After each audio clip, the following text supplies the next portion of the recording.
കൊച്ചിയിലെ തിരക്കേറിയ മാർക്കറ്റ് റോഡിൽ സ്നേഹത്തോടെ മക്കൾക്ക് ബദാം ഷേക്ക് വാങ്ങിക്കൊടുക്കുന്ന പിതാവ്. ആർത്തിയോടെ ഓടിയെത്തി 10 രൂപയ്ക്ക് ഷേക്ക് കുടിക്കുന്ന മറ്റൊരു ബാലൻ. ബദാം ഷേക്ക് പതിവാക്കിയ വഴിയോര കച്ചവടക്കാരൻ. എങ്ങനെയുണ്ട് ഇതിന്റെ രുചി? നല്ല രുചിയാണോ? നല്ല മധുരമുണ്ടോ ബദാം മിൽക്കിന്?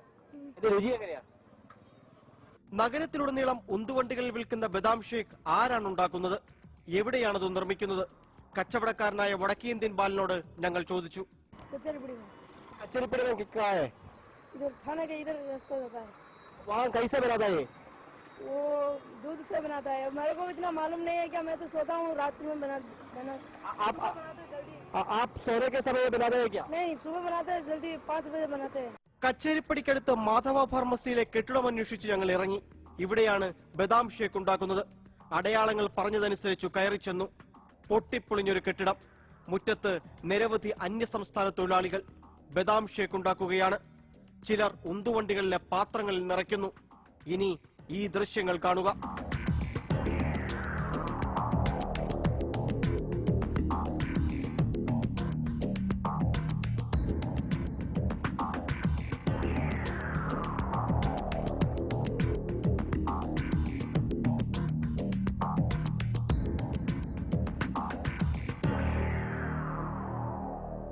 മലിനജലം കെട്ടിക്കിടക്കുന്ന മുറി.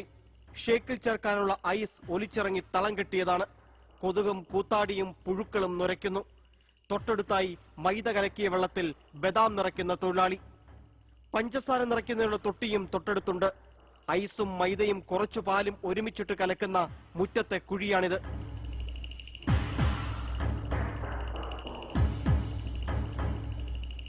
ഷേക്കിൽ ചേർക്കാനുള്ള ഐസ് മുറ്റത്തെ ചാക്കിൽ കിടക്കുന്നു.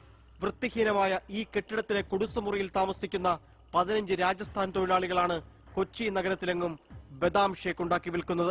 നിങ്ങളുടെ മക്കൾക്ക്, പ്രിയപ്പെട്ടവർക്ക്, സുഹൃത്തുക്കൾക്ക് ഒക്കെ തന്നെ ഈ ബദാം മിൽക്ക് വാങ്ങിക്കൊടുക്കുമ്പോൾ ഒന്ന് ആലോചിക്കണം, എത്ര വൃത്തിഹീനമായ സാഹചര്യങ്ങളിലാണ് അവ ഉണ്ടാക്കുന്നതെന്ന്.